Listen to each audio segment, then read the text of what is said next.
Cablemod has issued a recall over their angled adapters. It was announced on their website about 12 hours ago as well as on Reddit.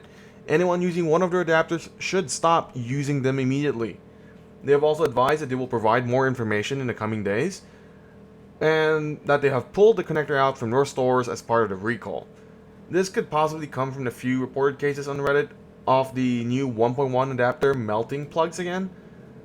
So this is merely a public service announcement for anyone using one of the angled adapters. I am in no way connected with Cablemod. I, just like most of you, am a customer.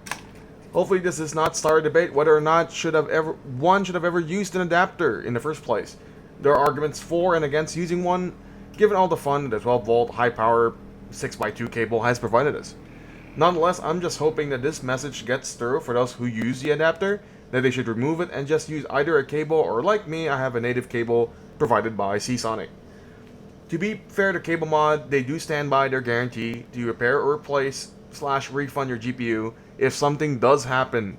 But either way, the stress and the hassle caused by the RMA might not be worth it, and would be just better to take it off for your own safety. I personally have been using my adapter since day one, and I did not suffer any damage, whether it's the old version or the new one.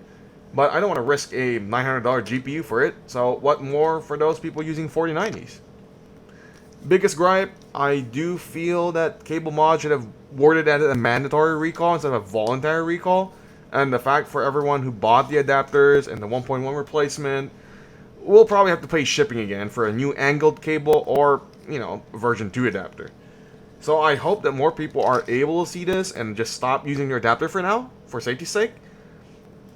Anyway, I am also almost done with the supposedly first tech-related video in the channel, where I'll be reviewing the ID Cooling Frozen A620, putting it up against its competitors, like the Peerless Assassin, the Noctua D15, and so forth and so on. But again, guys, thanks for watching, and I'll see you when the video comes out.